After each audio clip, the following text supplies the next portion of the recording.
La CNACIM, Chambre nationale des agents commerciaux en immobilier, vous parle sur Radio Imo. Bonjour à tous, bienvenue sur Radio Imo, bienvenue dans ce tout nouveau numéro de la CNACIM vous parle, l'émission de la Chambre nationale des agents commerciaux en immobilier. Je suis évidemment avec Jean-Yves Frappin, bonjour. Bonjour Bérénice. Je rappelle que vous êtes cofondateur et secrétaire général de la CNACIM et vous êtes également président du collège UNIS des agents commerciaux en immobilier. Dernièrement, oui. Comment allez-vous ? Avez-vous passé de bonnes fêtes déjà de fin d'année ? Oui, ça s'est très bien passé, je vous remercie. Et vous ? Très bien, très bien. En pleine forme, ravi de vous retrouver. Et nous ne sommes pas seuls pour cette émission, puisque nous avons deux invités. Alors à ma droite, maître Jean-Marie Moise, bonjour. Bonjour. Vous êtes avocat à la Cour d'appel de Paris, spécialiste en droit immobilier et en droit fiscal. Et vous êtes également auteur de l'agent immobilier 21e édition chez Dalloz et Delmas. Et puis à votre droite, Claude-Olivier Bonnet, bonjour. Bonjour. Vous êtes formateur dans l'immobilier, vous faites du conseil et de l'audit et vous êtes également auteur d'une dizaine d'ouvrages professionnels, notamment sur le management. Et puis vous êtes aussi professionnel de l'immobilier. Beaucoup de cordes à votre arc en tout cas. Messieurs, c'est un plaisir en tout cas de vous retrouver. On va parler dans cette émission d'un thème bien précis. Nous allons parler de la responsabilité des agents commerciaux dans leur activité. Alors, maître, je m'adresse en premier à vous. Qu'est-ce que la responsabilité des agents commerciaux déjà, pour commencer brièvement, une petite définition dans leur activité ? Qu'est-ce que ça veut dire ? On va déjà situer les agents commerciaux parce qu'il s'agit de savoir de quoi l'on parle. Les agents commerciaux sont nés tout simplement de la volonté des agents immobiliers dans les années 80 d'avoir des collaborateurs, négociateurs immobiliers qui ne soient pas soumis à un statut qui est un statut du Code du travail, c'est-à-dire le statut salarié. En effet, nos agents immobiliers à l'époque ont pensé que le fait pour un agent commercial ou pour un négociateur indépendant d'exercer une activité leur coûtait beaucoup moins cher que de l'avoir comme salarié de l'entreprise et soumis à des conventions collectives qui les obligent à verser des minimums garantis chaque mois et à payer des charges sur on va appeler les rétrocessions d'honoraires, puisque ça ne s'appelle plus des commissions, sur les rétrocessions d'honoraires qu'ils leur versent. 1980-1982, les premiers obstacles que l'on a rencontrés à l'époque venaient des caisses primaires de sécurité sociale qui considéraient que le statut indépendant n'était pas conciliable avec les activités qui étaient réellement développées par ces négociateurs. En effet, le plus souvent, ils travaillaient à l'entreprise à des horaires fixes sur les instructions du patron, donc du titulaire de la carte professionnelle, et n'exerçaient pas leur activité en indépendance, mais dans le cadre d'un lien de subordination. Donc, il y a eu des requalifications qui sont intervenues. Une guerre avec les URSSAF qui a duré une dizaine d'années, jusqu'à ce que deux arrêts de la Cour de cassation en 2004 considèrent que l'activité de négociateur indépendant était inconciliable avec l'activité développée par un négociateur immobilier, tout simplement parce que la plupart des négociateurs immobiliers adoptaient le statut d'agent commercial pour l'exercice de leurs activités. La Cour de cassation a disposé que ce statut n'était pas applicable dans le cadre d'une activité pour le compte d'un professionnel, activité réglementée par de l'ordre public, c'est-à-dire une loi du 2 janvier 70, un décret du 20 juillet 72, qui sont d'ordre public et qui sont inconciliables avec le statut d'agent commercial qui, par définition, est indépendant. Les organisations syndicales sont intervenues, sont montées au créneau au niveau du ministère de la Justice et du ministère de l'Industrie, et on a modifié les textes. Et un article 4 de la loi du 2 janvier 70 a été pondu dans les années 2010 2005, c'est ça 2006. 2006, la réforme. Au début 2005. Et cette réforme considère que les agents et les agents commerciaux, ou du moins les négociateurs indépendants non salariés, ont obligatoirement le statut d'agent commercial. Et on rentre dans le vif du sujet. Pourquoi ? Parce que pour les négociateurs salariés, les limitations de pouvoir sont fixées par un document qui est délivré par la Chambre de commerce et visé par le titulaire de la carte professionnelle. Ce document, cette attestation qu'on appelait attestation d'emploi, ce qui ne correspond pas à l'agent commercial à proprement parler, puisqu'on ne parle pas d'emploi, mais de mandat. En tout cas, cette attestation de pouvoir délivrée n'a pas de limite en ce qui concerne les salariés. C'est-à-dire qu'on peut leur permettre de négocier, on peut leur permettre d'établir des actes sous seing privé, on peut même leur permettre de pratiquer des maniements de fonds.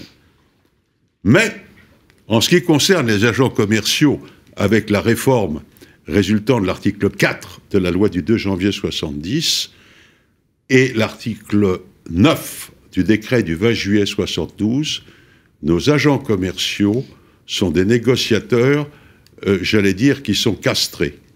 C'est-à-dire qu'ils ne peuvent, en tout et pour tout, que recevoir des mandats pour le compte du titulaire de la carte professionnelle. Ils ne peuvent pas avoir d'autres activités. Je rappelle tout de même aussi que la Cour de cassation en 2011-2012, dans plusieurs arrêts, a disposé qu'un agent commercial ne peut pas avoir d'activité pour son propre compte et qu'il ne peut recevoir de mandat que du titulaire de la carte professionnelle. Bien. Alors, voici un agent commercial dépourvu de tout pouvoir sauf recueillir des mandats, qui va être envoyé par des sociétés que j'appellerais éventuellement, c'est pas des multicartes, mais multi-agents commerciaux, qui, situés dans le nord de la France, vont envoyer des agents commerciaux sous le couvert de leur carte professionnelle, travailler à Nice, à Toulouse, à des centaines de kilomètres du siège du titulaire de la carte. Bien évidemment, le souci, c'est de faire du profit et de multiplier les agents commerciaux en leur laissant une marge d'honoraires importante, de l'ordre de 70% à peu près, et récupérer à côté les 20% qui sont multipliés par le nombre d'agents commerciaux qui travaillent sur les différents secteurs. Donc c'est très profitable. Et comme les agents immobiliers ne sont pas idiots, ils ont monté de véritables structures d'entreprise pour déléguer leur carte professionnelle, dont ils sont titulaires, et envoyer sur le terrain des agents commerciaux qui ne sont pas surveillés, à proprement parler. Oui, parce qu'il n'y a personne derrière eux qui les aide. Il n'y a personne derrière eux pour surveiller ce qu'ils font. Et puis, on les a recrutés en leur disant « Devenez négociateurs indépendants. Exercez une activité indépendante pour votre compte. » Ce qui est complètement faux, au sens de la réglementation. Au sens de la loi. Bien sûr. C'est pas du tout une activité indépendante. Bien. Alors, en fonction de cette situation, il vient d'arriver devant le tribunal judiciaire de Paris, et c'est ce que nous évoquions tout à l'heure, une décision fort surprenante. Fort surprenante, pourquoi ? Parce que un client, on va dire d'un agent commercial, mais l'agent commercial par définition... Il ne peut pas avoir de client. Il n'a pas de client. Ouais. Les clients sont les clients du titulaire de la carte professionnelle. Donc de l'agent immobilier. Et il a traité les clients de l'agent immobilier qui se plaignent du fait que ni le notaire, ni l'architecte à qui ils se sont adressés, ni l'agent commercial ne les ont éclairés sur les limites d'utilisation d'un bien qu'ils ont acquis. En l'espèce, ils voulaient installer, c'est pas très réjouissant, un centre funéraire dans un secteur qui, dans le plan d'occupation des sols, ne pouvait pas recueillir cette activité. D'accord. Donc, ils ont dit, nous avons subi un préjudice, il faut nous indemniser puisque nous avons acheté un bien qui n'est pas adapté à l'utilisation, à l'activité. en fait. Et l'activité, nous l'avions donnée. D'accord. Alors, tenez-vous bien, ce qui est très curieux, c'est que, suite à cette assignation, le titulaire de la carte professionnelle va reprocher à son agent commercial de ne pas avoir donné au client les informations qu'il était tenu de lui donner en ce qui concerne la nature du bien et les possibilités d'utilisation de ce bien. Et il lui dit, bien, moi, je ne suis pas responsable, c'est vous qui avez négocié l'opération, vous devez me garantir si des condamnations venaient à être prononcées à mon encontre, puisqu'il avait été aussi assigné, vous devez me garantir des condamnations qui pourraient être prononcées à mon encontre et à la requête des clients. Est-ce que c'était le rôle, du coup, de l'agent commercial ? Eh bien, tenez-vous bien, je continue. Si vous vous en tenez à la décision qui a été rendue, on va condamner l'agent commercial à garantir le titulaire de la carte professionnelle. On le condamne à le garantir tout simplement parce qu'il n'a pas commis un acte positif, une faute positive, mais un acte négatif, à savoir qu'il n'a pas fourni les informations qu'il n'a pas le droit, de par la loi, de donner, puisque la loi lui interdit d'établir des actes sous seing privé, la loi lui interdit d'établir et de donner des conseils, ou de recueillir des fonds. Donc il n'a pas le droit de donner des conseils, il n'a pas le droit ça lui est interdit. De recueillir des fonds. Non, rien, il ne peut rien faire autre que de recueillir des mandats. C'est précisé.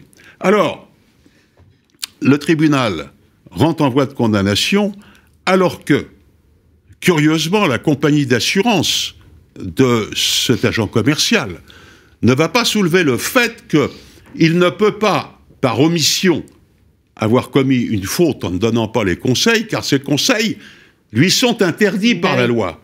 Et personne ne le plaide, personne ne développe ses arguments, et il est condamné. Bon. C'est un jugement que j'ai qualifié, non pas de jugement, mais d'erreur juridique. Bon. C'est pas envisageable un instant qu'un agent commercial puisse être condamné pour défaut dans un devoir de conseil qu'il ne peut pas donner et qu'il n'a pas le droit de donner. Bon. En réalité, en ce qui concerne le titulaire de la carte professionnelle, c'est lui qui est responsable, car c'est un pouce au crime. Il envoie dans la nature des agents commerciaux sans aucune surveillance. Il leur fait donner des conseils qu'ils ne devraient pas donner en disant « vous êtes indépendant ». Et lorsque on reproche l'absence de conseil, au lieu de s'adresser au titulaire de la carte, ce qui est naturel, eh bien, voici le titulaire de la carte qui, paradoxalement, va demander la garantie de son agent commercial pour des actes qu'il n'a pas le droit d'effectuer. Alors, c'est la situation juridique dans laquelle on se trouve à l'heure actuelle. Nul doute que la jurisprudence va évoluer. J'espère. Et qu'en rappelant les pouvoirs de l'agent commercial qui sont très limités, des condamnations de ce type ne peuvent pas, normalement, se rencontrer. Le seul responsable, c'est le titulaire de la carte professionnelle qui a poussé au crime son agent commercial dans cette opération. Et comment peut-il, alors que c'est par sa faute, éventuellement, que l'agent commercial, ou par sa défaillance, que l'agent commercial est recherché, demander sa garantie. Voilà. Alors, Jean-Yves Frappin, vous vouliez réagir. Ce qui veut dire que toutes les appellations qu'on trouve souvent sur les cartes de visite ou qu'on annonce sur les réseaux sociaux de conseiller immobilier, c'est contraire à la loi, car l'agent commercial est un négociateur indépendant, inscrit au registre spécial des agents commerciaux, c'est exactement son titre, et en aucun cas on doit l'intituler conseiller, consultant, auditeur, expert immobilier, directeur d'agence, ou voire même directeur d'agence. Que c'est formellement malheureusement, on le voit souvent sur les réseaux sociaux, sur les cartes de visite, même dans les appellations aussi, et voilà. Donc c'est extrêmement dangereux pour l'agent commercial de s'appeler de cet nom-là, parce qu'il est en dehors de... Et qui plus est, dans l'affaire que vous citez, celui qui a délivré les cartes de visite, c'est le mandant, c'est donc l'agent immobilier, sur lequel, en fin de compte, il le délivre en tant que conseiller immobilier. Oui, parce que... Donc, en cours d'appel, il aurait gagné. J'imagine que l'agent commercial va faire appel. Il y a... non, c'est trop tard. La compagnie d'assurance mal conseillée, n'a pas interjeté appel. Et comme la condamnation avait été partagée à 3 têtes entre le titulaire de la carte professionnelle, le notaire et l'architecte s'en était sorti, mais il y en avait encore un autre qui avait été condamné, le notaire, oui. Eh bien, c'était une condamnation à 3 têtes, agent commercial, notaire et agent immobilier. Ils ont dit, on va payer 11 000 euros, puisqu'il y avait 34 000 euros de dommages et intérêts, et la compagnie d'assurance n'a pas interjeté appel, à tort, car il y avait une question fondamentale qui n'a pas été posée dans ce dossier. C'est bien dommage que vous n'ayez pas représenté, en tout cas, cet agent commercial, maître. Moi ou un autre de mes confrères, dûment informé de ce statut. Bon, c'est un peu une spécialité certaine. Tout à fait. Mais je ne suis pas le seul à pouvoir assurer la défense des agents commerciaux. Claude-Olivier Bonnet, vous vouliez réagir Oui, j'aurais bien aimé un tout petit peu intervenir pour la partie structurelle. Jean-Marie évoque la castration d'un agent commercial. Je serai un peu moins sévère. La loi ENL de 2006, en fait, prévoit une mission. Et elle est limitée dans son champ. C'est ce qu'on appelle la castration. Mais le détenteur de la carte T habilite un commercial, qui est un agent commercial. Quand il l'habilite, c'est à lui de mettre à disposition de son agent commercial la formation, l'information, et de contrôler ce qu'il va faire. C'est vrai que la distance peut être un problème, sauf bien sûr, et dans des grandes structures, quand on voit qu'aujourd'hui il y a 80 000 agents commerciaux sur le territoire, on se rend bien compte qu'il va falloir structurer des choses. Il y a peut-être des lois à prendre, ne serait-ce que déjà sur la formation initiale obligatoire, mais ensuite sur le contrôle des agents commerciaux. À un moment donné, on parlait de distance. Est-ce qu'on pourrait, par exemple, animer un agent commercial à plus de 80 km, à 100 km, etc. Donc la loi doit évoluer. Voilà, certainement, avec des intermédiaires. Attendez, Monsieur Bonnet, je ne sais pas quels sont vos rapports avec les entreprises qui utilisent ces agents commerciaux à distance. Mais je dois vous rappeler un principe. Ils ne peuvent que recueillir des mandats. Quelle formation voulez-vous leur donner alors qu'ils ne peuvent pas donner de conseils? Ils ne peuvent pas établir d'actes sous seing privé. Jean-Marie, attendez, j'ai pas fini, Jean-Marie. Ils n'ont aucun pouvoir à l'heure actuelle. Jean-Marie. Il n'y a que le titulaire de la carte professionnelle qui peut éventuellement relayer les mandats et surveiller l'exécution des mandats, non pas par l'agent commercial qui n'a pas le droit de le faire, mais éventuellement par un notaire qui sera chargé d'établir les actes sous seing privé et les maniements de fonds. Jean-Marie, juste une chose, ce que je voulais préciser, parce que je ne suis pas allé au bout du raisonnement, c'est que quand on prend cette jurisprudence à contrario, ça devrait signifier que, a priori, un agent commercial aujourd'hui n'a absolument pas le droit de négocier l'offre. Parce que dans l'offre, il va amener du conseil juridique. Il ne peut pas. Et voilà, c'est bien ce que je voulais amener. Donc, on est dans le même sens. Simplement, ce que je voulais dire, c'est qu'à ce moment-là... Je plaisantais. Tout est bien qui finit bien, mais voilà, rassuré. On se connaît et au contraire, on aime débattre. Mais ce qui est intéressant dans cette jurisprudence-là, c'est que ça va limiter le champ de l'action potentielle d'un mandataire. Donc, ça veut dire que là, les têtes de réseau vont devoir se responsabiliser et de trouver soit des champs intermédiaires de management, mais de salariés, pas d'agents commerciaux, comme on le voit parfois de directeurs ou coachs qui ont 6 mois d'activité, puis d'un seul coup ils deviennent coachs et c'est eux qui décident. Donc il faut faire attention à ces paliers aussi qui sont importants. Et puis, donc ça veut bien dire que cette jurisprudence aujourd'hui peut être un vrai dommage. En revanche, attention, en droit commercial, on a aussi les us et coutumes. Est-ce qu'au bout d'un moment, ça deviendra un usage que de laisser un agent commercial procéder par intermédiaire à des conseils? Je ne sais pas. Mais tel qu'on lit cette jurisprudence, il y a un risque à terme. Il y a un risque, c'est qu'il n'ait pas le droit de négocier. Donc, d'où la nécessité que l'ensemble des professionnels de l'immobilier, à travers donc les syndicats, renégocie et revoit la loi Hoguet dans toutes les fonctions des collaborateurs des agences immobilières. Et ça, malheureusement, on la réclame depuis plusieurs années.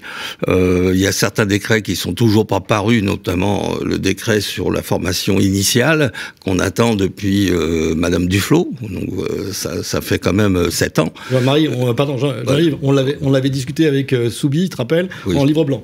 Donc, ça, c'est encore un autre sujet. Voilà. En tout cas, l'émission va se terminer parce qu'on n'a plus le temps, mais c'est très bien de rappeler le rôle très limité, vous l'avez dit, maître, de l'agent commercial, et de rappeler également que parfois il y a des dérives, souvent, voilà. Donc c'est bon de le rappeler. Merci infiniment, messieurs, pour cette émission très intéressante. On se retrouve très vite pour un prochain numéro de La CNACIM vous parle. La CNACIM vous parle, une émission à réécouter et télécharger sur le site et l'appli radio.imo et sur toutes les plateformes de streaming.